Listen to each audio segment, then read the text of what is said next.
Hi everyone. सो बहुत दिनों से मुझे लोग कह रहे थे कि रिवीजन थ्रू क्वेश्चंस करके एक सीरीज लेकर आएं जहां पे हर चैप्टर के कुछ 30-40 अच्छे क्वेश्चंस फ्रॉम मीडियम लेवल से डिफिकल्ट क्वेश्चंस मैं समझाऊं और उसके थ्रू पूरे चैप्टर की रिवीजन होते जाए। इससे फ़ायदा आपको ये भी होगा कि कई सारे टॉपिक्स अगर आपके टीचर्स वगैरह ने आपको बताए हों फिर भी उतने डिटेल से आपने नहीं समझाओ, आपको इंपॉर्टेंस नहीं लगाओ, तो यहाँ पे मैं पॉइंट आउट कर दूँ और आपको ओवरऑल एक कॉन्फिडेंस बूस्ट हो जाए। इसके साथ ही साथ मैं ये बात इस्टेब्लिश करना चाहूँगा कि यहाँ पे इन लेक्चर्स का ये मकसद नहीं होगा कि बस मैं आपको अच्छे क्वेश्चंस दे दूं और आप उसका एज अ सॉल्व्ड एग्जांपल यहाँ पे आंसर्स देख लें। मैं चाहता हूँ कि आप उस तरह से सोचना सीखें कि अगर आपको, क्योंकि देखिए जो भी क्वेश्चंस मैं यहाँ पे ले आऊँगा इट इज़ लाइकली कि जेई एडवांस जैसे एग्जामिनेशन या इवन जेई मेंस जैसे एग्जामिनेशन में सिमिलर क्वेश्चन जो है रिपीट नहीं होंगे। तो अगर डिफरेंट क्वेश्चन भी आया उस चैप्टर का तो आप सोचना समझे, एक एल्गोरिथमिक अप्रोच समझे जिस हिसाब से उस पजल्स को आप सॉल्व कर सकते हैं। तो विद दैट आज का सेशन स्टार्ट करते हैं। आज का सेशन इंटीग्रेशन पे होगा जिसमें कुछ इजी टू मीडियम सवाल ही मैं आज लेकर आया हूं जो आपको फंडामेंटल्स रिवाइज करने में हेल्प करेंगे या कोई भी इंपॉर्टेंट पॉइंट अगर आपने मिस कर दिया है तो उसको आप ग्रास्प कर सकते हैं। तो पहला क्वेश्चन देखते हैं। पहला क्वेश्चन है integration from 0 to 1 of x की पावर 4 1 माइनस एक्स की power 4 upon 1 plus x square. अब इस क्वेश्चन को देखिए सबसे पहली चीज मेरे दिमाग में पता है क्या आती है कि यहां पे न्यूमरेटर का जो डिग्री है, न्यूमरेटर का डिग्री जो 8 है, ठीक है, हाईएस्ट डिग्री, और डिनोमिनेटर का 2 है, ठीक है। तो न्यूमरेटर का degree is greater than denominator का डिग्री। तो यहां पे मैं ये जानता हूं कि मैं लॉन्ग डिवीजन से शायद क्वेश्चन को मैं सॉल्व कर लूं, तो मैं वही करूंगा। अब देखो x4 और 1 माइनस एक्स की पावर 4 है। 1 माइनस एक्स की पावर 4 को मेरे को बाइनोमियल से एक्सपैंड करना पड़ेगा। 1 माइनस एक्स की पावर 4 जो है उसको मैं लिख सकता हूँ 4c0 एक्स की पावर 0 माइनस 4c1 एक्स की पावर 1 प्लस 4c2 एक्स की पावर 2 माइनस 4c3 एक्स की पावर 3 प्लस 4c4 एक्स की पावर 4, राइट। तो ये आपको इसका एक्सपेंशन आता होगा, मैं उस पर डेप्थ में नहीं आऊंगा कैसे ये एक्सपेंशन आता है बाइनोमियल एक्सपेंशन। तो 4c0 की वैल्यू 1 होते हैं, एक्स की वैल्यू 0 1 हो गया, 1 माइनस 4x, 4c2 होता है 4 factorial upon 2 factorial divide by 2 factorial. तो ये हो जाएगा आपका 6 plus 6x square minus 4x cube plus x की पावर 4। ठीक है, अब इसको मेरे को x की पावर 4 से मल्टीप्लाई करना है ओवरऑल, क्योंकि यहाँ पे एक x की पावर 4 भी था, इसको जब मैंने खोल दिया तो एक बार इसको फिर से लिख लेते हैं हम लोग। आइए कलर, पेन का कलर चेंज कर लेते हैं। Integration from 0 to 1 of x की पावर 4, और ब्रैकेट में जो भी था सबको मैं साथ ही साथ मल्टीप्लाई कर देता हूँ, एक स्टेप सेव हो जाएगा। 4x की पावर 5 प्लस 6x की पावर 6 माइनस 4x की पावर 7 प्लस x की power 8 divided by 1 plus x square. ये मेरा क्वेश्चन अब बन चुका है। ठीक है, अब मैं इसमें लॉन्ग डिवीजन लगाता हूँ। 1 plus x square, I hope आप सबको लॉन्ग डिवीजन आता होगा, ये तो 9th-10th की चीज़ होती है लॉन्ग डिवीजन। एक्स की पावर 8 नहीं आती है तो मैं यहाँ पे, मेरा आप देख लो मैं किस तरह से कर रहा हूँ और आपको समझ में आ जाएगा। तो अभी बस मैं इसी चीज़ को यहाँ पे अंदर में लिखूंगा और जो डिनोमिनेटर है उसको यहाँ पे लिखूंगा और ये कुछ इस तरह से हो जाएगा प्लस एक्स की पावर 4। तो पहली बार में मैं एक्स की पावर 6 से मल्टीप्लाई कर दूंगा। मेरे को देखना है एक्स स्क्वायर में क्या मल्टीप्लाई कर दूं जो यहां पे आ जाएगा, जो एक्स 8 बना दे। तो एक्स की पावर 6 से मल्टीप्लाई करूंगा तो एक्स की पावर 8 हो गया। अब मैं ये मल्टीप्लाई करूंगा तो साथ साथ यहां पे भी एक्स की पावर 6 आ जाएगा। ठीक है, तो प्लस एक्स की पावर 6 भी यहां पे होगा, है ना, वो यहां पे मैं लिख दूंगा क्योंकि एक्स की पावर 6 से ये मैच कर रहा है। अब क्या करूंगा, मैं यहाँ का साइन चेंज कर दूंगा, इसको माइनस कर दूंगा। एक्स की पावर 8 में भी ये प्लस साइन था, माइनस हो जाएगा, तो ये दोनों आपस में कट हो जाएंगे। यहाँ पे आ जाएगा 0 माइनस 4x की पावर 7, ये प्लस 6 है और ये माइनस 1x की पावर 6 है, तो ये प्लस 5x की पावर 6 हो जाएगा। ये माइनस 4x की पावर 5 हो जाएगा प्लस x की पावर 4 हो जाएगा। अब यहाँ पे मैं क्या मल्टीप्लाई करूंगा, तो मैं माइनस 4x की पावर 5 मल्टीप्लाई करूंगा तो मेरे पास ये हाईएस्ट पावर वाला बन जाएगा, तो ये माइनस 4x की पावर 7 बन जाएगा। अब साथ ही साथ माइनस 4x की पावर 5 इसमें भी मल्टीप्लाई करूंगा तो यहाँ पे भी माइनस 4x की पावर 5 बन जाएगा। तो यहाँ पे साइन दोनों का चेंज कर दूंगा और इन दोनों को कट कर दूंगा, तो 0 0। तो अब मेरे पास बचा क्या, 5x की पावर 6 प्लस x की पावर 4। अब यहाँ पे मैं प्लस 5x की पावर 4 अगर कर दूंगा तो ये एक्स स्क्वायर जो है 5x की पावर 4 से 5x की पावर 6 बना देगा, तो 5x की पावर 6 बन गया और यहाँ पे प्लस 5x की पावर 4 आ गया, राइट। तो 5x की पावर 4 को यहाँ पे माइनस करूंगा तो ये यहाँ पे मेरे पास बचेगा माइनस 4x की पावर 4, राइट। तो मैं फिर से क्या करूंगा, माइनस 4x स्क्वायर कर दूंगा। अब देखते हैं मेरे पास क्या बचेगा। मेरे पास बचेगा -4x⁴ -4x²। तो यहाँ पे ये प्लस हो जाएगा तो 4x² मेरे पास बचेगा। अब मैं फिर से इसको एक और बार मैं x² कर सकता हूँ, तो मैं +4 यहाँ पे डाल दूंगा। तो 4 से जब x² मल्टीप्लाई होगा तो ये चला जाएगा, 4x² चला जाएगा, +4 बचेगा मेरे पास। तो मेरे पास रिमाइंडर में -4 बच जाएगा। ठीक है, ये यहाँ पे आके एक नेगेटिव साइन आ जाएगा। तो बेसिकली अब मेरे पास बचा क्या, मैं इस टोटल चीज को लिख सकता हूँ, देखो 0 से 1 1 + x² multiplied by x⁴ minus 4x⁵ plus 5x⁴ minus 4x² plus 4, ठीक है, -4। और ये पूरा डिवाइड मैं इस डिनोमिनेटर से कर दूंगा, 1 प्लस, सॉरी अब ये डिनोमिनेटर, हाँ ये सही है, सही है, सही है, 1 + x²। बेसिकली इस तरह से हो गया। मैं जब इसको इससे डिवाइड करूंगा तो इस तरह से मेरा बन जाएगा। तो यहां पे तो इससे कट हो जाएगा, इससे कट नहीं होगा, बट मेरे पास एक स्टैंडर्ड फॉर्म में आ जाएगा। तो मेरे पास जो इंटीग्रल बचेगा वो कुछ इस तरह से आएगा, integral from 0 to 1 x⁶ minus 4x⁵ plus 5x⁴ minus 4x² plus 4 -4/1 + x² dx। ठीक है, अब ये जो है इसका इंटीग्रेशन, मैं जानता हूं इंटीग्रेशन ऑफ x⁴n क्या होता है। देखो इंटीग्रेशन ऑफ x⁴n होता है x⁴n+1/n+1, राइट।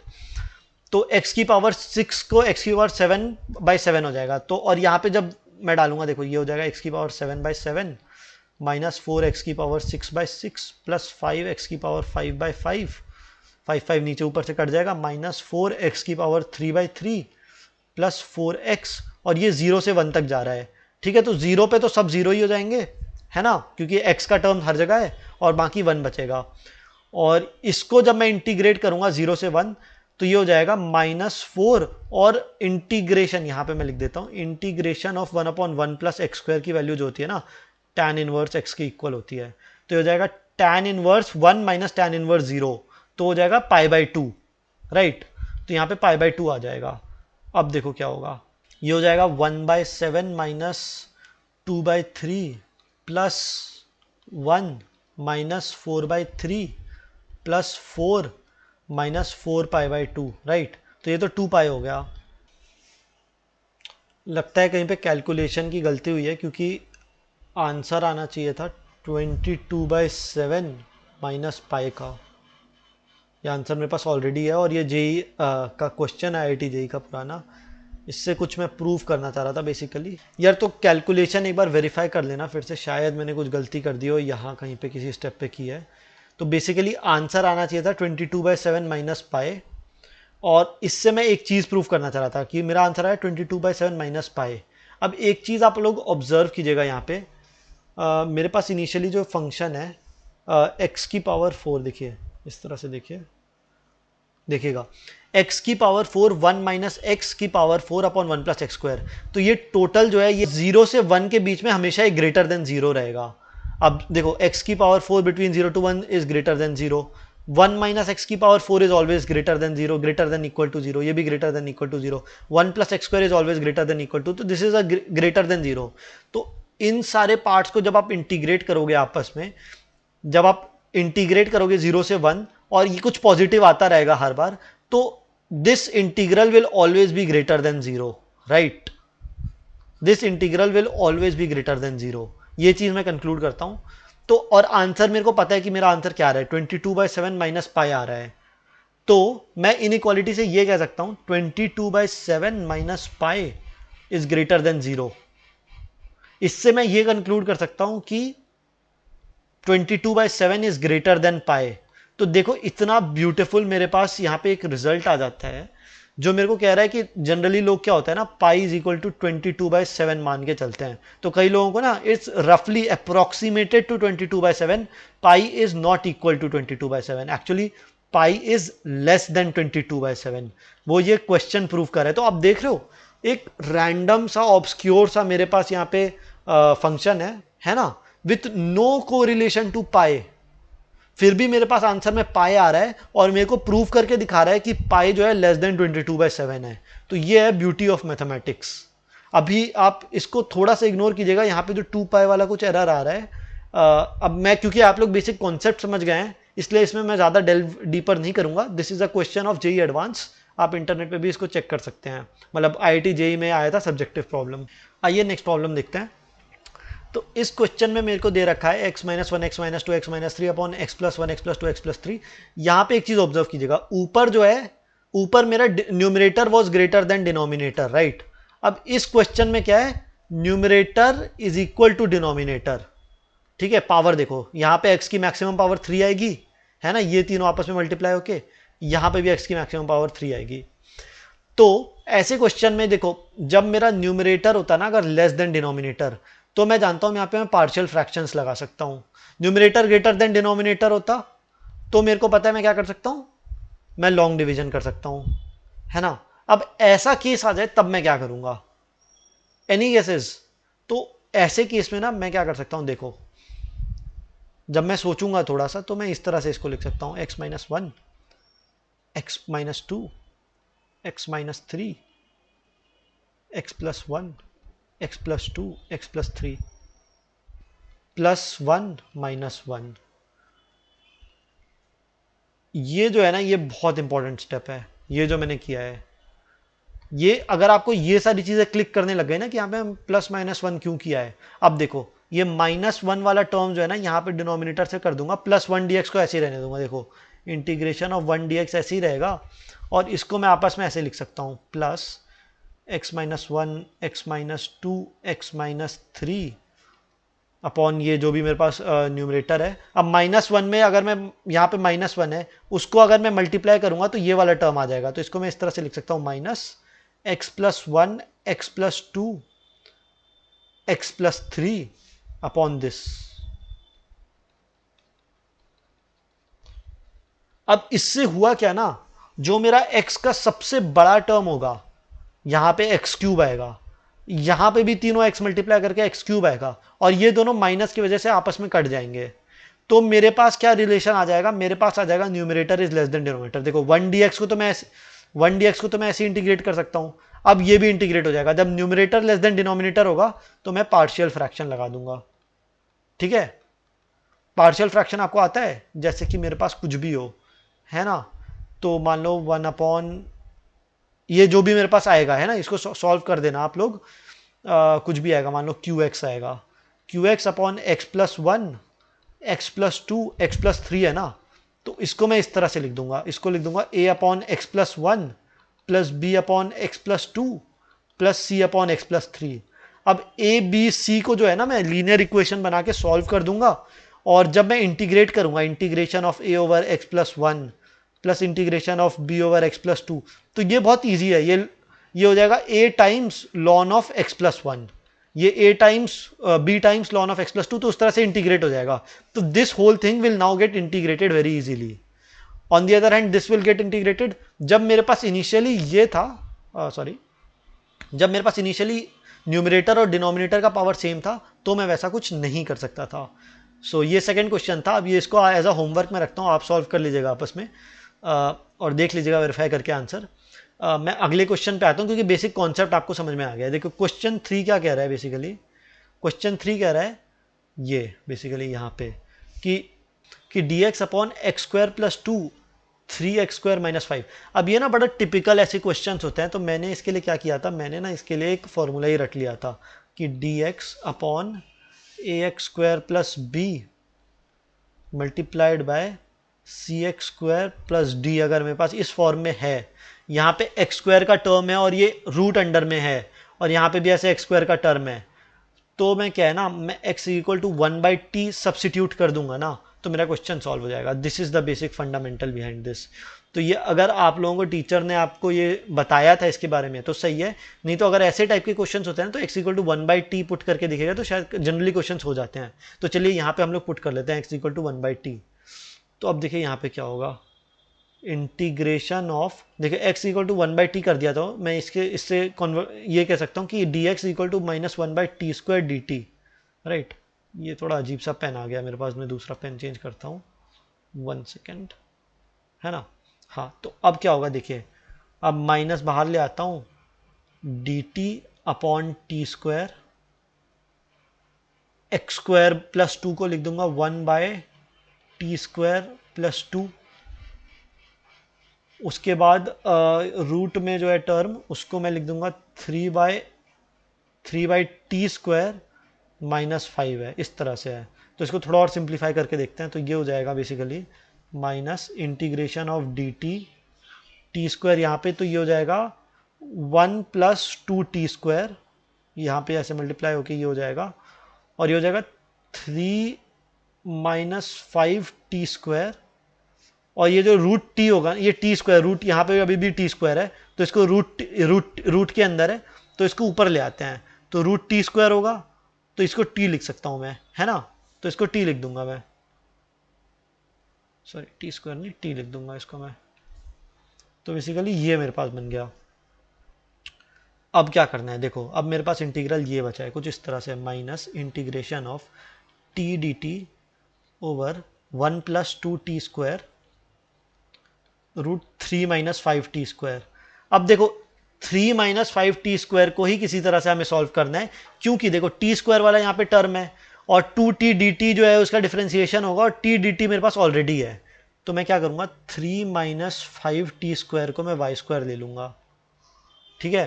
तो अब क्या होगा देखो, तो इसका मतलब हो जाएगा 2y dy is equal to -10t dt, ठीक है।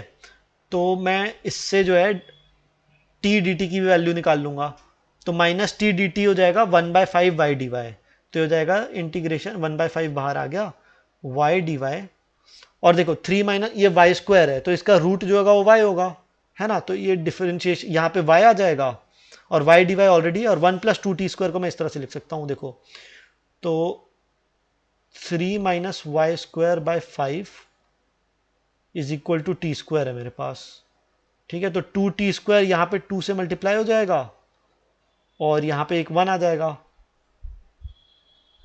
है ना। तो ये हो जाएगा बेसिकली मेरे पास, तो हो जाएगा 1 + 2t स्क्वायर के बदले मैंने डाल दिया 2/5, और ये हो जाएगा 3 - y स्क्वायर। अब देखो क्या होगा, ये y और y यहाँ से कट गया। अब ये मेरा कुछ इस तरह से क्वेश्चन बन चुका है, 1/5 into d y upon 1 + 2/5 into 3, तो ये 6/5 - 2/5 y स्क्वायर। तो ये हो गया बेसिकली इस तरह का क्वाड्रेट हो गया 1/क्वाड्रेटिक इक्वेशन, ठीक है। ये तो बेसिकली सिंपल हो गया ना, ax square plus bx plus c type का हो गया, तो उसको तो इजीली आप सॉल्व कर सकते हो। तो 1/क्वाड्रेटिक आ जाएगा, तो इसको आप बेसिकली कंप्लीटिंग द स्क्वायर कर सकते हो, कंप्लीटिंग द स्क्वायर करके स्टैंडर्ड फॉर्म में ला सकते हो, और उसका फॉर्मूला आपको याद ही होगा, आप सॉल्व कर सकते हो। तो इसको इस तरह से आप सॉल्व कर लेना। तो अब इसमें डेप्थ में नहीं जाऊंगा क्योंकि ज़्यादा क्वेश्चंस कवर करने हैं, तो इसको आप एज अ होमवर्क कर लीजिएगा। इसके बाद आई डोंट थिंक आपको कंफ्यूजन होना चाहिए। आप ये 1/क्वाड्रेटिक हो गया ना, देखो integration of d y by quadratic हो गया, quadratic as a function of y है, तो वो तो आप कर ही लोगे, है ना। ये सब तो आता ही होगा आपको। मेरे को एक फंक्शन, ये अरिहंत का क्वेश्चन है, एक बुक आती है अरिहंत, उसके गुड क्वेश्चंस में से एक था, मैंने लिया था, शायद सॉल्व एग्जांपल है उसका। fx 0 से इन्फिनिटी तक π/2 दिया है, fx एक इवन फंक्शन है, मेरे को बताना है 0 से इन्फिनिटी f(x - 1/x) की वैल्यू क्या होगी।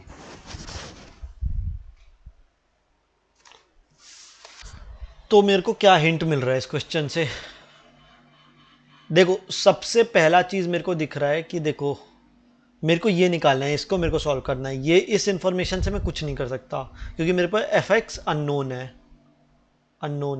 है ना, इसकी वैल्यू पता है। तो मेरे को किसी भी तरह से इसको जो है ट्रांसफॉर्म करके मेरे को इस फॉर्म में लाना है, और π/2 का कुछ मल्टीपल हो सकता है, k × π/2 ये कुछ आ जाए, और एक इन्फॉर्मेशन मेरे पास fx = E1 है।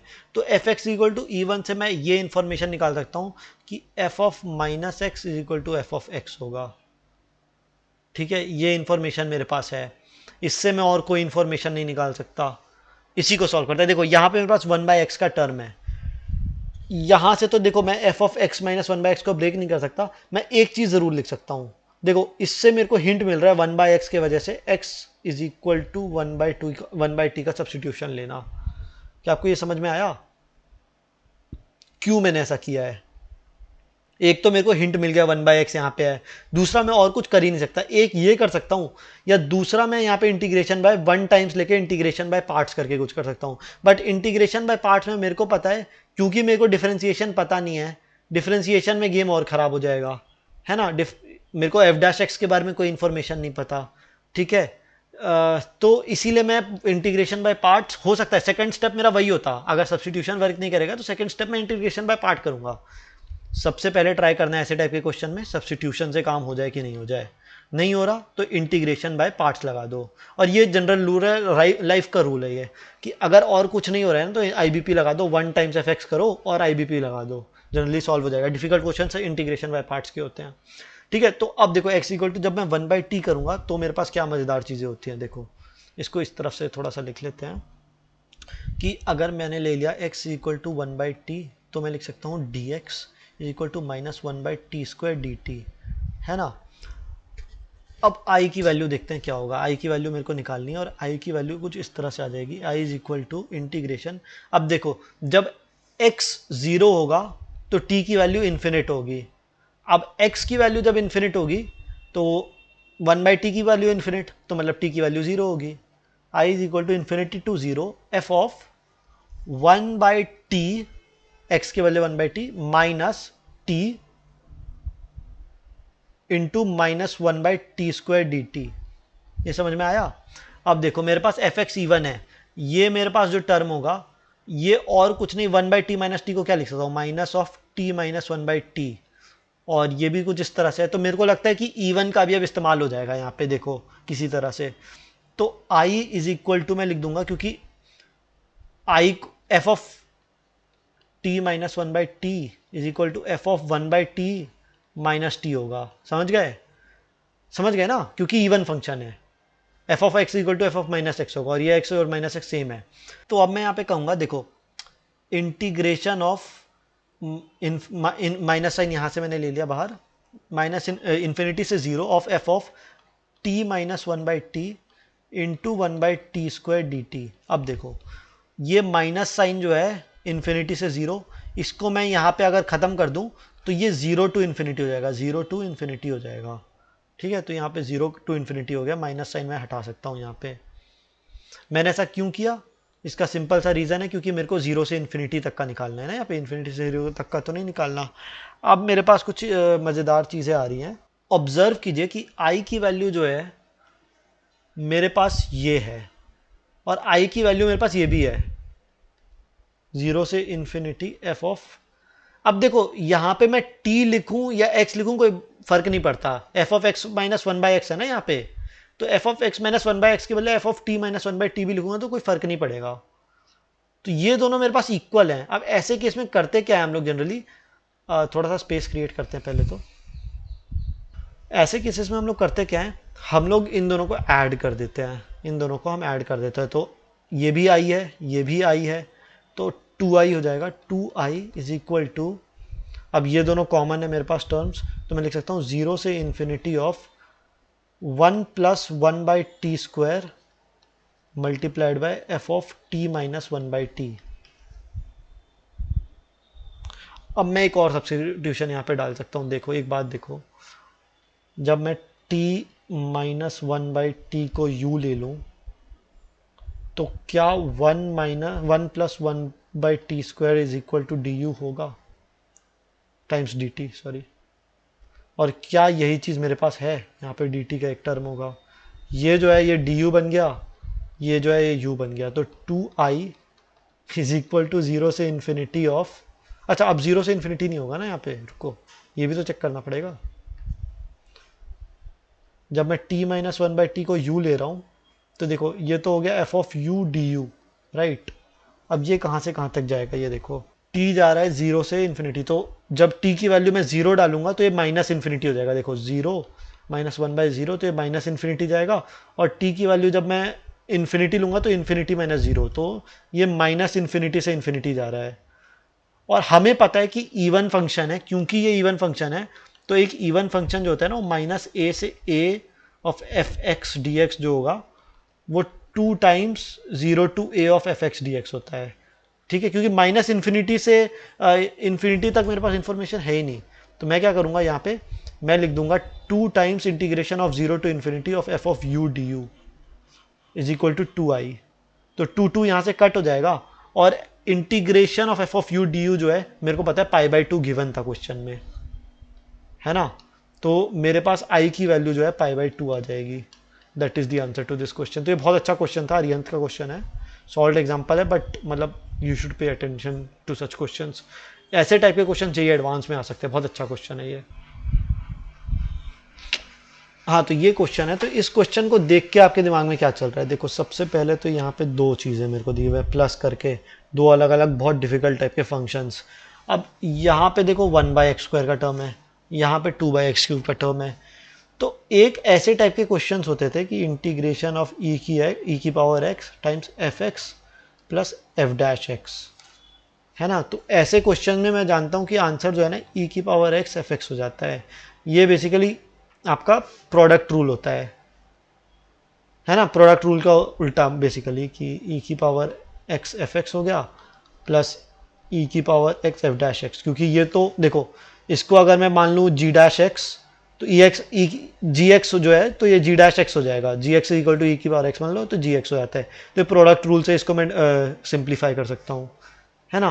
तो इस टाइप के क्वेश्चंस होते हैं जनरली, जिसमें मेरे को एफ एक्स गिवन हो और दूसरा फंक्शन जो एडिशन में वो उसका डिफरेंशियल हो। ठीक है, यहाँ पे तो ई की पावर एक्स भी नहीं दिख रहा मेरे को, बट वैसे टाइप का मेरे को थोड़ा फील आ रहा है क्वेश्चन देख के कि हो सकता है कि ये वाला जो फंक्शन है ना, ये वाला फंक्शन जो है ये एफ एक्स हो जाए, ये जी एक्स हो जाए। बट अभी इतना ज़्यादा कॉम्प्लिकेटेड है कि मेरे को कुछ समझ में नहीं आ रहा है। सबसे ज़्यादा तो मेरे को ये 1/x वाले टर्म्स लग रहे हैं। तो इसके बदले अगर मैं मान लूँ 1/x इक्वल टू टी मान लूँ, दूसरा मेरे दिमाग में ये चल रहा है ना। तो ये हो जाएगा सेक ऑफ टी स्क्वायर। अच्छा, तो इसमें मैं क्या कर सकता हूँ, -1/x² is equal d x is equal to d t कर सकता हूँ। 1/x² dx तो इसमें है मेरे पास, यहाँ पे फंस जाएगा। तो बेसिकली अब मैं करूँगा क्या, देखो इसको इग्नोर करो। कई बार क्या होता है ना, आप इसको सॉल्व ही मत करो। कई बार क्या होगा, इसको ही अगर मैं इंटीग्रेशन बाय पार्ट्स लगाऊंगा ना, तो ये दो अलग अलग इंटीग्रेशन में टूटेगा। हो सकता है कि ये कुछ ऐसा इंटीग्रेशन आ जाए जो इससे हूबहू मिल जाए और आपस में दोनों कैंसिल कर दें और ये वाला इंटीग्रेशन मैं सॉल्व कर लूँ। तो बेसिकली मेरे को यही लग रहा है, मोस्ट लाइकली ऐसा ही कुछ हो रहा होगा। तो मैं वही करता हूँ। अब यहाँ पे चूज करना बड़ा मुश्किल होता है इंटीग्रेशन बाय पार्ट में, फर्स्ट फंक्शन किसको बनाए, सेकंड फंक्शन किसको बनाए। तो मेरे को यहाँ पे लग रहा है, देखो ये तो सेकंड फंक्शन का पार्ट होगा क्योंकि चेन रूल लग रहा है। देखो यहाँ पे 1/x है, यहाँ पे 1/x² है ना। तो क्योंकि इंटीग्रेशन होगा तो ये सेकंड फंक्शन में बना दूंगा और सेक ऑफ 1/x को मैं फर्स्ट फंक्शन बना दूंगा। अभी इसको इग्नोर करो, ये वाले जो भी पूरे टर्म्स है ना इसको इग्नोर करो, अभी बस इस पे फोकस करते हैं अपन। तो अब इंटीग्रेशन बाय पार्ट्स लगाएंगे हम लोग यहाँ पे। तो अब मैं आईबीपी लगाऊंगा, तो इसको मैं इस चीज़ को बेसिकली सिंप्लीफाई करके कह सकता हूँ, first function multiplied by integration of second function. अब देखो यहाँ पे मज़ेदार चीज़ देखो, अब मेरे को दिखने लग गया ना, multiplied by 1/x² dx minus integration of differentiation of first function. तो sec x का डिफरेंशिएशन क्या होता है, sec x का डिफरेंशिएशन होता है sec x tan x। तो ये बेसिकली हो जाएगा sec of 1/x² times tan of 1/x²। Bear with me, अभी देख के मतलब लग रहा होगा कि कैसे ये क्वेश्चन एग्जाम में होगा, बट हो जाएगा ये एग्जाम में। आप जल्दी जल्दी करोगे ना तो हो जाएगा। देखो यहाँ पे जो है 1/x को मैं t लूंगा, 1/x² जो है dx dt बन जाएगा और sec² x का इंटीग्रेशन मैं जानता हूँ tan x है। अब यहाँ पे इसको बस एक बार कर लेते हैं। तो ये देखो यहाँ पे मैंने डिफ्रेंशिएशन लिया, फिर 1/x² का डिफ्रेंशिएशन क्या होगा, x की पावर -2 है तो ये हो जाएगा मल्टीप्लाइड बाय -2 x की पावर 3। अब देखो ये x की पावर 3 यहाँ से मिल रहा है, कुछ तो होने वाला है, टाइम्स इंटीग्रेशन ऑफ ये वाला चीज़ जो होता है ना, sec² 1/x इंटू 1/x², है ना। इसको पहले इंटीग्रेट करेंगे और फिर इसको इंटीग्रेट करेंगे। तो इसको सॉल्व करते हैं। देखो sec² x इंटू 1/x, तो यहाँ पे मैं 1/x को मैं t ले लेता हूँ, -1/x² dx को मैं dt ले लेता हूँ। तो ये बेसिकली माइनस साइन आ जाएगा यहाँ पे, तो ये सिंप्लीफाई होके होगा -sec 1/x² multiplied by integration of sec² t dt। तो इसको मैं लिख दूंगा tan t, तो ये हो जाएगा tan ऑफ 1/x। ठीक है, ये बेसिकली tan ऑफ 1/x, तो ये चीज़ जो है बेसिकली tan ऑफ 1/x बन रही है। तो यहाँ पे भी मैं इसको सिंप्लीफाई करके, अच्छा एक माइनस साइन भी तो साथ में होगा, तो ये minus of tan of 1/x बन रहा है, तो ये माइनस यहाँ का 2 के साथ ये प्लस हो जाएगा और ये tan ऑफ 1/x बचेगा। ठीक है, तो अब बेसिकली मेरे पास बचा क्या, ये देखो, ये वाला पूरा टर्म है मेरे पास। देखो इसको मैं थोड़ा सा इरेज कर देता हूँ, ये है ना, इसको इधर ऊपर ले आता हूँ, tan of 1/x minus integration of sec of 1/x square tan of 1/x square, ये 2 में बाहर ले आता हूँ, into 1/x cube into tan of 1/x। एक चीज देखो यहाँ पे प्लीज, एक चीज, एक बार मेरी बात सुनो। tan of 1/x, tan of 1/x x cube 1/x cube 2 tan of 1/x square, tan of 1/x square, sec of 1/x square, sec of 1/x square, positive sine negative sine, आपस में ये दोनों कट हो गए। मेरे पास बचा क्या, tan of 1/x multiplied by sec of 1/x square, ये मेरा आंसर है। कितना बढ़िया क्वेश्चन था, कितने इजीली सॉल्व हो गया। बस इंटीग्रेशन बाय पार्ट। देखो अगर क्वेश्चन में कुछ ना समझ में आए ना, दो तरह होते हैं, या तो वो तुम इस डायरेक्शन में सोचने लग जाते हैं, ठीक है, ये सब प्रैक्टिस से आता है, तुम इस डायरेक्शन में भी सोचते ना, f dash of 1/x e की पावर x, ठीक है, तो हो सकता है कि इसमें थोड़ा लेंदी हो जाता क्वेश्चन और उसके बाद तुमको समझ में आता कि सॉल्व नहीं हो सकता, तुम वापस यहीं पे आ जाते, ठीक है। और दूसरा अप्रोच था कि तुमने जिस तरह से मैंने सोचा कि इसको एक फंक्शन मान लेते और ये दूसरा ही कैंसिल हो जाएगा, ज्यादा कॉम्प्लिकेटेड था। देखो यहाँ पे एक फंक्शन, दो फंक्शन, तीन फंक्शन, चार फंक्शन को कॉम्पोजिट करके बनाया हुआ था, ठीक है। यहां से हम लोगों को थोड़ा सा हिंट मिल गया, sec स्क्वायर 1/x और 1/x स्क्वायर जो आपस में कुछ कर दें, ठीक है। स्टार्टिंग में मैं भी इस डायरेक्शन में, मैं आप लोगों को इस डायरेक्शन में क्यों सोचवा रहा था कि देखो 1/x स्क्वायर है, 2/x क्यूब है, तो हो सकता है कि आपस में f'(x) और fx बन जाए, क्योंकि इस डायरेक्शन में आप एग्जाम में सोच सकते हो। और उसका आप कुछ कर नहीं सकते, प्रैक्टिस के साथ आएगा कि इस टाइप के क्वेश्चंस जनरली इस तरह से दिखते हैं और इस तरह से सॉल्व होते हैं। तो बस इसमें इसके लिए एक्सपोज करना था। आप ज़्यादा से ज़्यादा प्रॉब्लम्स करेंगे तो आप भी कर पाएंगे ऐसे टाइप के प्रॉब्लम्स। आओ नेक्स्ट क्वेश्चन देखते हैं। ये बड़ा डिफिकल्ट क्वेश्चन मेरे को लगता है। -2 से 2 sin cube x tan cube x 7 cos x 6x cot 12x। Generally इसमें जो है ना, हम लोग ऐसा कर सकते हैं कि साइन कॉस में कन्वर्ट कर दो, बट इस क्वेश्चन में ना मेरे को देख के दो चीजें यहां पे दिख रही हैं। देखो यहां पे ना -a है, -a है, और एक और चीज दिख रहा है, ये जो है ना, ये एक ऑड फंक्शन है, साइन क्यूब tan क्यूब, ये जो है ये इवन फंक्शन है। ओवरऑल ये पूरा फंक्शन जो है ये ऑड है, और ऑड फंक्शन अगर जब भी मेरे पास हो, जब भी मेरे पास -a ऑड फंक्शन हो, तो वो हमेशा जीरो होता है। क्यों, देखो ग्राफ ड्रॉ करके दिखाता हूँ। वो जो होता है हमेशा जीरो के अबाउट सिमेट्रिक होता है। तो मान लो -a मेरे पास ऐसे करके होगा, तो जितना एरिया इसका होगा यहाँ पे, उतना ही एरिया यहाँ पे नेगेटिव होगा। तो नेट जो होता है ना, हमेशा इंटीग्रेशन जीरो होता है। ये तो आपको प्रॉपर्टी भी पता होनी चाहिए। तो ये क्वेश्चन अगर नॉर्मली अगर ऐसा कुछ नहीं होता ना, तो बहुत डिफिकल्ट होता सॉल्व करना, क्या शायद सॉल्व भी ना होता। तो ये सारी चीज़ें आपको ध्यान देनी है। यहाँ पे हिंट ये दे रहा था, ये ऑड यहाँ पे दिख रहा था बहुत क्लियरली, ये इवन, तो ये तो ओवरऑल ऑड फंक्शन दिख रहा था। ये सारी चीज़ें ना स्टार्टिंग में क्वेश्चन करने से पहले ही आप देख लिया करो। अब ऐसे टाइप के क्वेश्चन को कैसे करते हैं देखते हैं। चलो, dx का मेरे पास यहाँ पे इंटीग्रेशन है, यहाँ पे साइन ए का टर्म है, यहाँ पे भी ए का टर्म है, सब तो कांस्टेंट है। साइन ए तो कांस्टेंट है, इसको तो मैं सी भी मान लूँ तो चलेगा। यहाँ पे 2x + a है, ये मेरे को बड़ी प्रॉब्लम दे रहा है। अब एक चीज़ मैं सोच सकता हूँ, 2x + a = t लूँ, उसके बाद कुछ सॉल्व करूँ तो यहाँ पे sec जो है वो कुछ और टर्म में आ जाएगा रैदर देन sec x, और sec x के साथ तो मैं उतना खेल भी नहीं सकता। साइन का तो मेरे को पता है, साइन c + d वाला। देखो दो चीज़ यहाँ पे हो सकती है, या तो मैं लगा दूँ साइन c + d को एक्सपैंड कर दूँ, ये वाला फॉर्मूला लगा दूँ। दूसरा यहाँ पे मैं इसको ऐसे लग दूँ, देखो यहाँ पे दो टर्म्स है ना, इसको मैं ऐसे कर दूँ साइन a + साइन b। तो क्योंकि यहाँ पे रूट अंडर का भी टर्म है, मेरे को लगता है साइन a + साइन b जो है ना, कुछ मेरे को देगा, और 2x वाला टर्म भी थोड़ा सा सिंप्लीफाई हो जाएगा मेरे पास। तो जिन लोगों को साइन a + साइन b का फॉर्मूला नहीं पता, वो थोड़ा सा रिवाइज करके आया करें, क्योंकि सारी चीज़ें तो क्लास में कवर करना मुश्किल है। मैं आपको बता देता हूँ। तो ये होगा 2 sine A plus B by two cos A minus B by two. अब देखना क्या होगा, सिंप्लीफाई करते हैं। ए की जगह मैंने 2x डाला, बी की जगह मैंने a डाला, तो बेसिकली ये हो जाएगा, सॉरी 2x प्लस ए डालूंगा ना ए की जगह, सॉरी। तो बेसिकली ये बन जाएगा मेरे पास 2 sine 2x plus A by two, तो ये हो जाएगा x plus A cos x, बस। और ये स्क्वायर रूट के अंदर है और यहाँ पे sec x है। अब मैं क्या करूँगा, देखो थोड़ा सा टेढ़ा लिख दिया इसको, कोई दिक्कत नहीं है। sec x के बदले यार sec स्क्वायर x करते हैं, ठीक है।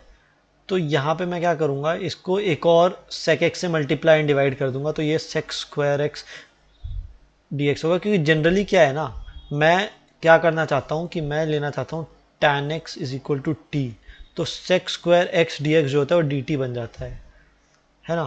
तो अभी मैं भी एक्सप्लोर कर रहा हूँ कि कुछ होगा कि नहीं होगा यहाँ पे। अब देखो, तो sec x से मल्टीप्लाई करूँगा तो ये यहाँ पे sec स्क्वायर x अंदर आएगा, तो मेरे पास जो है यहाँ पे बचेगा 2 साइन x प्लस ए, सेक स्क्वायर एक्स एक कॉस एक्स को काट देगा क्योंकि 1 बाय कॉस एक्स होता है, तो यहाँ पे सेक एक्स बचेगा मेरे पास। क्या कुछ किया जा सकता है? अब क्या करते हैं, देखो और कुछ तो मेरे को समझ में आ नहीं रहा, तो अब इसको हम लोगों को सिंप्लीफाई करना होगा साइन एक्स प्लस ए को, तो ये हो जाएगा साइन, देखो समझ रहे हो क्यों, क्योंकि अब मैं क्या करूँगा, मेरे को टैन के टर्म में लाना है। जब तक x प्लस ए जो है x के टर्म में, देखो इंडिविजुअली जो है साइन एक्स कॉस एक्स अलग से आ जाए, फिर मल्टीप्लीकेशन में साइन ए कॉस ए आ जाए चलेगा, बट तभी तो मैं डिवाइड करूंगा कॉस एक्स से और टैन एक्स का टर्म बनाऊंगा। यहाँ पे तो वही नहीं बन रहा, तो अब मैं क्या करूंगा, और अभी हाँ मैंने वीडियो कट किया है, बट मेरे को भी एक आध मिनट सोचना पड़ा कि ये कैसे करेंगे। एक्चुअली मैंने क्वेश्चंस तो मार्क कर दिए थे, आंसर्स नहीं मिल रहे थे मेरे को, मतलब अपने जेई के टाइम से, और टाइम भी हो गया है थोड़ा सा, 2 साल हो गए हैं।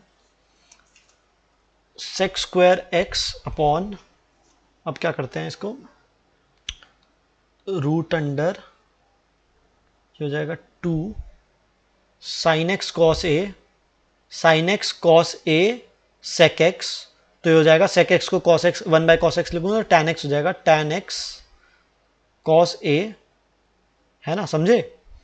उसके बाद अगला टर्म होगा प्लस कॉस एक्स साइन ए, कॉस एक्स सेक एक्स आपस में कट जाएगा और बचेगा मेरे पास बस साइन ए। ओके, अब मैं क्या करूंगा, अब मैं करूंगा टैन एक्स कॉस ए, देखो ये रूट टू जो है इसको तो बाहर ही ले आऊंगा, 1 बाय रूट टू कर दूंगा इसको, है ना। इसको कर दूंगा tan x cos a plus sine a is equal to y, तो मेरे पास आ जाएगा cos a multiplied by sec square x d x is equal to d y. Cos a sine a से मेरे को इतना फर्क नहीं पड़ता क्योंकि ये कांस्टेंट ही है ना। कॉस हो सकता है ए की वैल्यू 60 डिग्री हो, 60 डिग्री हो, तो ये 1/2 होगा, है ना। तो उससे क्या फ़र्क पड़ता है, कॉस ए साइन ए, बस ये बेसिकली बता रहा है कि -1 से 1 के बीच में है, तो उतना फ़र्क नहीं पड़ता, इसलिए मैंने ले लिया। और मेरे को क्योंकि स्क्वायर रूट के अंदर ये टर्म था और ये मेरे को परेशान करता है, इसलिए मैंने इसको वाई ले लिया। अब देखो क्या होगा, इज इक्वल टू 1/√2, ये sec square x d x जो है इसको मैं लिख सकता हूँ d y by cos A, है ना। तो कॉस ए भी यहाँ पे बाहर आ गया, कॉस ए, और integration of d y divided by root of y, तो ये हो गया y की पावर -1/2, y की पावर -1/2 डी वाई, तो +1/2 कर देंगे तो ये हो जाएगा y की पावर 1/2 बाय 1/2, तो हो जाएगा y की पावर 1/2 अपॉन 1/2, तो ये 2 टाइम्स रूट वाई हो जाएगा। अब y की वैल्यू रिप्लेस कर देते हैं, तो ये 1/√2 कॉस ए, और यहाँ पे 2 एक और, तो यहाँ पे √2 ऊपर की तरफ आ गया, तो ये हो गया basically √2 by cos A multiply by root y. Y की वैल्यू मेरे को पता थी कि नहीं, वाई की वैल्यू है tan x cos a plus sine ए। तो ये इस तरह से इस टाइप के क्वेश्चन सॉल्व होते हैं। अगर साइन में कुछ ऐसे उल्टा सीधा है, कॉस में सेक में दे रखा है ना, तो इस तरह से आपको सिंप्लीफाई करना है। आपको अपने साइन कॉस का ट्रिग्नोमेट्री के फॉर्मूलाज लगाने हैं, सिंप्लीफाई करना है और कोशिश करना है कि tan x के टर्म में आ जाए और sec स्क्वायर x ऊपर यहाँ पे न्यूमरेटर में किसी तरह से आपको बनाना है, तो आपका क्वेश्चन सॉल्व हो जाएगा। नेक्स्ट क्वेश्चन पे आते हैं। देखने में तो बड़ा डिफिकल्ट क्वेश्चन होगा। ये पाई मतलब सबको पता है, पाई मतलब होता है मल्टीप्लीकेशन, जैसे सिग्मा मतलब होता है एडिशन, पाई मतलब होता है मल्टीप्लिकेशन। ये वाला क्वेश्चन बहुत असल में इजी है, देखने में आप लोगों को ऐसा लग रहा है। जब आपको ऐसे बहुत कॉम्प्लिकेटेड चीज़ें देना है ना, तो और कुछ मत करो, ज़्यादा दिमाग नहीं लगाना, उतना दिमाग तो है ही नहीं मेरे पास, है ना। इसको एक्सपैंड कर दो, एक्सपैंड करके क्या होगा, आर की वैल्यू 1 से लेकर 100 तक है, तो होगा x+1 multiplied by x+2 multiplied by x+3, ऐसे ऐसे करके x+100 तक जाएगा। दूसरी जगह देखो, समेशन है 1/x+1 plus 1/x+2 plus 1/x+3 plus up to 1/x+100। एक आध चीज़ें नोटिस करते हैं, अब यहाँ पे देखते हैं क्या हो रहा है। ये x+100 तक जा रहा है, ये भी x+100 तक जा रहा है, ये सब आपस में मल्टीप्लाई हो रहे हैं। अब इंडिविजुअली इन सबको मैं तोड़ता हूँ, जैसे कि इस वाले टर्म को इससे मैं सबसे पहले मल्टीप्लाई करूँगा, है ना, फिर इस वाले टर्म को मैं इससे मल्टीप्लाई, इस वाले मतलब पूरे इस वाले टर्म को इससे, फिर पूरे इस वाले टर्म को इससे, तो ना हर जगह एक वो मिसिंग होगा, राइट। तो थोड़ा स्पेस क्रिएट करता हूँ पहले, फिर बताता हूँ। तो बेसिकली मेरे पास कुछ इस तरह से इंटीग्रेशन है, इंटीग्रेशन फ्रॉम 0 to 1, पहली बार x+1 चला गया तो हो जाएगा x+2 x+3 up to x+100, एक और टर्म आ जाएगा प्लस इंटीग्रेशन, अब इस बार x+2 चला गया तो x+1 x+3 ऐसे ऐसे करके है, और ऐसे 100 टर्म्स है मेरे पास। इंटीग्रेशन यहाँ पे x+100 चला जाएगा क्योंकि वो इधर आपस में कट जाएंगे, तो ये x+99 तक ही रहेगा x+1 से लेकर। तो मैं क्या कर सकता हूँ, बेसिकली मैं आप लोगों को रिमाइंड करना चाहूँगा कि अगर दो से ज़्यादा फंक्शंस होते हैं तो उनका प्रोडक्ट रूल जो होता है ना, ये मैंने स्पेसिफिकली इसलिए लिया था ये वाला प्रॉब्लम, क्योंकि मेरे को दिखाना था कि जैसे कि मान लो आपको fx और gx है ना, इन दोनों के बीच में अगर मैं डिफ्रेंशिएशन करता हूँ तो ये होता है f' gx plus g' fx। मैं तीन फंक्शन ले लूँ, fx gx hx, तो ये बेसिकली होता है, पहले मैं इस फंक्शन को डिफरेंशिएट करूंगा और बाकी सबको एज इट इज डाल दूंगा, फिर मैं इसको डिफरेंशिएट करूंगा, बाकी सबको एज इट इज डाल दूंगा, फिर मैं इसको करूंगा, बाकी सबको एज इट इज डाल दूंगा, है ना। और ये कितने भी हो जाए, अगर मान लो पाई ऑफ एफ है, एफ आई है और आई गोज फ्रॉम 1 to n है, ठीक है, तो ये बेसिकली हो गया f1 f2 f3 ऐसे करके 100 फंक्शन या fn फंक्शंस हैं। तो इन सबको भी अगर मेरे को डिफरेंशिएट करना है ना, मान लो विद रिस्पेक्ट टू x करना है, f is a function of x, तो वो भी यही होगा बेसिकली कि पहले फंक्शन को पकड़ेंगे, f1 को पकड़ेंगे, उसको डिफरेंशिएट करेंगे, बाकी सबको एज इट इज, फिर f2 को पकड़ेंगे, उसको डिफरेंशिएट करेंगे, बाकी सबको एज इट इज, ऐसे लिख दूंगा। एक सिमिलर सा कॉन्सेप्ट यहाँ पे फॉलो हो रहा है। अगर मैं एक फंक्शन ले लूँ, इन सबको f1 f2 मान लेता हूँ, देखो f1x is equal to x+1, f2x is equal to x+2 मान लूँ, ऐसे ऐसे करके f100x को मैं लिख दूँ x+100। तो बेसिकली ये जो यहाँ पे हो रहा है, सबको एक एक बार जो है डिफरेंशिएट करके डाला जा रहा है। तो this is basically the integration of differentiation of this function which is f1 f2 f3 up to f100, so this is x+1 x+2 x+3 up to x+100 dx। तो डिफरेंशिएशन और इंटीग्रेशन आपस में कट हो जाएगा और lower और अपर limits हम डाल देंगे। तो जब मैं इसको 0 से 1 तक लेके जाऊंगा, ये भी हट गया, 0 से 1 तक जब इसको लेके जाएंगे, तो जब x की वैल्यू 0 हो जाएगी तो ये बन जाएगा आपका कितना, 1 इंटू 2 इंटू 3, अब तो ये तो 100 फैक्टोरियल हो जाएगा, तो ये 100 फैक्टोरियल माइनस में आ जाएगा, और 1 पुट करूंगा तो 101 फैक्टोरियल हो जाएगा। तो this is the answer to this problem. आओ नेक्स्ट प्रॉब्लम देखते हैं, दिस क्वेश्चन नंबर 10। ऐसा सिमिलर सा प्रॉब्लम मैंने अभी ही डिस्कस किया है, फर्स्ट फंक्शन सेकंड फंक्शन लेके।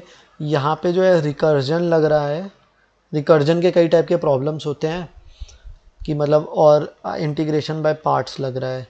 तो ये क्वेश्चन मैं एज अ होमवर्क आप लोगों को देता हूँ, ये आप खुद से अटेम्प्ट कीजिए, नहीं होगा तो मैं इस पर वीडियो बना दूंगा या टेलीग्राम ग्रुप पे सॉल्यूशन भेज दूंगा, मेरे टेलीग्राम ग्रुप का मैं आप लोगों को इन द डिस्क्रिप्शन लिंक भेज रहा हूँ। वहाँ पे मैं नोट्स वगैरह शेयर करता हूँ, मटेरियल शेयर करता हूँ, डाउट्स के डिस्कशन होते हैं, अच्छे क्वेश्चंस वगैरह शेयर होते हैं। साथ ही साथ आपको लाइक माइंडेड स्टूडेंट से कनेक्ट करना है, मेरे से कनेक्ट करना है तो आप कर सकते हैं। तो टेलीग्राम ग्रुप ज़रूर से ज्वाइन करें, सारे स्टूडेंट्स के लिए है। उसी के साथ साथ नेक्स्ट क्वेश्चन पे आते हैं। फ्रैक्शनल पार्ट सबको पता है क्या होता है? फ्रैक्शनल पार्ट बेसिकली क्या होता है? देखो, फ्रैक्शनल पार्ट जो है ना, उसका ग्राफ में बना के आप लोगों को समझाता हूँ। फ्रैक्शनल पार्ट बेसिकली ये है ना, यहाँ पे ये थोड़ा सा कर दूंगा।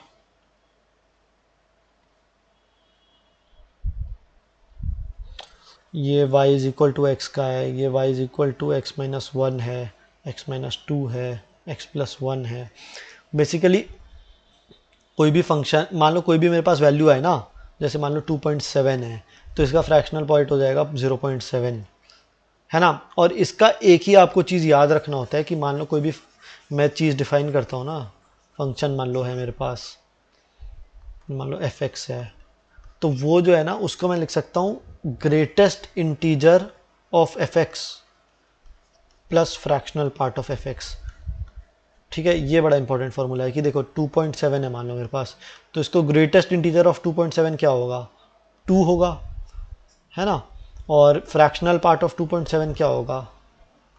0.7 होगा। तो 2 और 0.7 मिलकर 2.7 बना देंगे, है ना। तो बेसिकली ये वाला फॉर्मूला बड़ा इंपॉर्टेंट रहता है।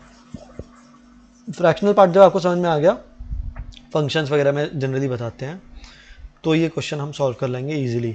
अब देखो, ये 2x है मेरे पास, f(x) इक्वल टू मेरे पास 2x है ना। तो इसको मैं लिख दूंगा, देखो इस तरह से लिखूंगा, integration from 0 to 1 2x minus greatest integer of 2x minus 1, 3x minus greatest integer of 3x minus 1। ठीक है, इसका रीज़न ये है कि फ्रैक्शनल पार्ट जो है वो तो बदलता रहेगा, है ना। वो तो हम लोगों को देखना पड़ेगा 0 to 1 जो है 2x कहाँ पे जो है 1 से बड़ा हो रहा है, और फंक्शन की हम लोगों को वैल्यू चेंज करनी पड़ेगी, या फंक्शन किस तरह से बिहेव कर रहा है। बट जब हम ग्रेटेस्ट इंटीजर डालते हैं तो ग्रेटेस्ट इंटीजर का मेरे को पता है कि कैसा उसका बेसिकली डायग्राम होता है, वो इस तरह से रहता है ना। तो एज अ कॉन्स्टेंट फंक्शन जो है इसको हम ट्रीट कर सकते हैं, तो इसलिए ज़्यादा ईजी होगा कंप्यूट करना, है ना। अब क्या करना है, अब इसको खोल देते हैं, है ना। इसको अब हम लोगों को खोल देना है। 3 मेरे पास टर्म्स है, और ग्रेटेस्ट इंटीजर जहाँ जहाँ पे जिस तरह से एक्ट करेगा उस तरह से उसको चेंज कर देंगे। तो देखो यहाँ पे मेरे को 3 दिख रहे हैं। देखो 3x जो है इन 0 to 1 3 बार वैल्यू बदलेगा। एक बार 3x 1/3, 2/3 और 3/3 यानी 1 पे बदलेगा। ठीक है, तो 0 से 1/3 के बीच में 3x जो होगा वो 0 से 1 के बीच में रहेगा, है ना। 3x will belong between 0 to 1। तो उसका ग्रेटेस्ट इंटीजर ऑफ 3x जो है वो 0 होगा, ग्राफ से आप जानते ही हो। 1/3 से 2/3 के बीच में, 1/3 से 2/3 के बीच में, 1 से 2 के बीच में रहेगा, तो ग्रेटेस्ट इंटीजर 1 रहेगा, और यहाँ पे ग्रेटेस्ट इंटीजर 2 रहेगा। ठीक है, तो 3x को रिप्लेस कर देते हैं हम लोग। तो ये हो जाएगा बेसिकली इंटीग्रेशन फ्रॉम 0 to 1/3। अब 2x 0 से 1/3, देखो 2x का क्या कहानी होगा, 2x जो है दो जगह पे इंटरेस्टिंग हो, एक ही जगह पे 1/2 पे, 1/2 से नीचे 2x जो है, सॉरी हाँ, 0 से 1/2 में 0 से 1 के बीच में रहेगी, और 1/2 से बाहर जो है 1 से 2 के बीच में रहेगी। तो ग्रेटेस्ट इंटीजर यहाँ पे 1 हो जाएगा 2x का, और यहाँ पे 0 ही रहेगा। तो 0 से 1/3, और यहाँ पे हो जाएगा 2x, और क्योंकि 0 से 1/3 जो है 1/2 से छोटा है, तो यहाँ पे ये वाला 0 हो जाएगा, -1 हो जाएगा। यहाँ पे 3x वाला टर्म देखते हैं अब।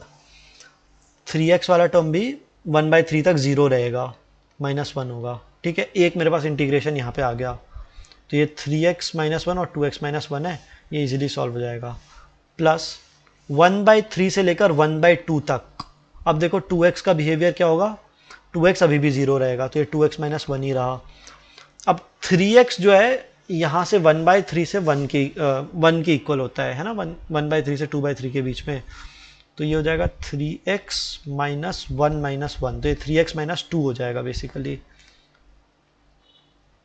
है ना, 3x माइनस 2 हो जाएगा। और 1/2 से 2/3 के बीच में क्या होगा, 2x, और ये तो हमेशा अब 1 ही रहेगा, ये अब हमेशा जो है 1/2 के ऊपर आ गए तो ये तो 1 ही रहेगा। और ये हो जाएगा 3x, और 3x अभी भी 1 के इक्वल होगा। तो बेसिकली मैं इस सब को क्लब कर सकता हूँ और इसको कह सकता हूँ कि ये बेसिकली सेम ही इंटीग्रल है 1/3 से लेकर 2/3, सॉरी 1/3 से लेकर।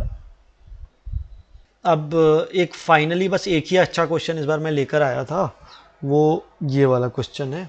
इसमें आप लोगों को सोचना है कि किस तरह से सॉल्व करना है। अब एक मैं एक्चुअली में डिफ़िकल्ट प्रॉब्लम लेकर आया था पूरे इस सीरीज़ में, जो एक्चुअली में जिसमें आपको सोचना पड़ेगा कि कैसे सब्स्टिट्यूशन करना है, कैसे करना है। तो इस क्वेश्चन को देखिए किस तरह से कर सकते हैं। तो मैं हिंट देता हूँ, आप लोगों ने उम्मीद है ट्राई कर लिया होगा। मेरे को a+b+c निकालना है। मेरे पास इस तरह का इंटीग्रेशन है, न्यूमरेटर में कुछ नहीं है, डिनोमिनेटर में स्क्वायर रूट के अंदर टर्म्स है। ये जब तक हटेगा नहीं तब तक कुछ हो नहीं सकता। एक बात मेरे को पता है, देखो 1 + x है, 1 - x है। अगर मैं साइन और कॉस जो है उस फॉर्म में अगर इसको मैं ले आऊँ, ठीक है, 1 + sin x अगर मैं लिखता हूँ, तो 1 को मैं लिख सकता हूँ यार sin square plus cos square x, क्योंकि मेरे को देखो स्क्वायर रूट हटाना है और वो बनाना है। मेरे को यहाँ पे स्क्वायर रूट हटाना है। देखो 1 + 1 माइनस है ना, ये तो समझ में आ रहा है। तो sin x के बदले अगर मैं 2x रखूँ तो इसको मैं लिख सकता हूँ 2 sin x cos x, है ना। तो sine square plus cos square plus 2 sin, तो ये sin x plus cos x का होल स्क्वायर बन जाएगा यहाँ पे, और वो रूट अंडर के जाके रूट हट जाएगा। मेरे को रूट हटाना है किसी भी कॉस्ट पे, ठीक है। तो यहाँ पे मैं x का सब्स्टिट्यूशन डालूंगा sin 2t। आप समझे, यहाँ पे 1 + x और 1 - x मेरे को हिंट दे रहा था। तो बेसिकली 1 + x की वैल्यू जो है वो क्या हो गई, देखो सबसे पहले dx निकालते हैं, सॉरी dx हो गया 2 टाइम्स cos 2t dt, ठीक है। 1 + x की वैल्यू में डालूंगा तो ये हो जाएगा 1 + sin 2t। इसको मैं बोल सकता हूँ sin square 2t plus, sorry sin square t plus cos square t plus 2 sin t cos t। आप जानते हो ना sin 2t की फॉर्मूला होता है 2 sin t cos t, है ना। तो इसको मैं लिख सकता हूँ sin t plus cos t का होल स्क्वायर। सिमिलरली 1 - x को भी मैं लिख सकता हूँ 1 - sin 2t। ये हो जाएगा basically sin t minus cos t का होल स्क्वायर, है ना। अब दोनों के अंदर रूट लगा दूं क्यों, रूट 1/x और 1 - x है ना, तो ये रूट रूट कट गया। अब इन दोनों को ऐड कर देता हूँ क्योंकि रूट 1 + x और 1 - x ऐड हो रहा है। इन दोनों को जब मैं ऐड कर दूंगा तो मेरे पास बचेगा क्या, sin t plus cos t plus sin t minus cos t। खट खट कट गया, तो ये बचा मेरे पास 2 sin t, और यहाँ पे ऑलरेडी एक 2 है। तो बेसिकली मेरा इंटीग्रेशन क्या हुआ, इंटीग्रेशन हो गया मेरा यहाँ पे देखो, यहाँ पे मेरे पास 2 cos 2t dt ऑलरेडी है, तो हो जाएगा 2 cos 2t dt upon 2 + 2 sin t। अब 2 यहाँ से कट गया, है ना, तो मेरे पास बचा क्या। अब देखो इंटीग्रेशन में मैंने अभी तक वैल्यू 0 से 1 तक है, वो अभी तक मैंने डाली नहीं है। Integration of cos 2t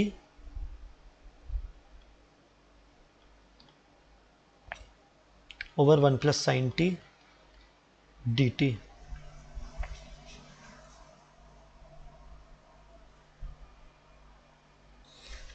limits यहाँ पे 0 से π/4 के बीच में होगी,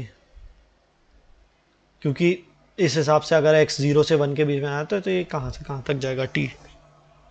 इस तरह से मैंने निकाल लिया। अब इसके आगे जो है मैं एज अ होमवर्क आप लोगों को करता हूँ कि ऐसे बहुत सिमिलर क्वेश्चन आपने किया होगा कि integration of cos 2x upon 1 + sin x dx कैसे इंटीग्रेट करना है, ये आप लोग शायद खुद से भी कर लें। तो एज अ होमवर्क मैं आप लोगों को देता हूँ, इसको सॉल्व करके इसका आंसर कमेंट सेक्शन में ज़रूर बताएं। तो ये कुछ मैंने इजी टू मीडियम क्वेश्चंस ले लिए इंटीग्रेशन के। अब इसी के साथ साथ हम इस वाले सेशन को कंक्लूड करते हैं, और मैं और डिफ़िकल्ट क्वेश्चंस जो हैं नेक्स्ट सेशंस में लेकर आऊँगा। अभी 10-12 क्वेश्चंस हमने डिस्कस किए हैं, इसको 40-50 क्वेश्चन करेंगे, क्योंकि integration is a very important topic और जनरली लोग इसमें बहुत गलतियाँ करते हैं। Thank you so much for watching.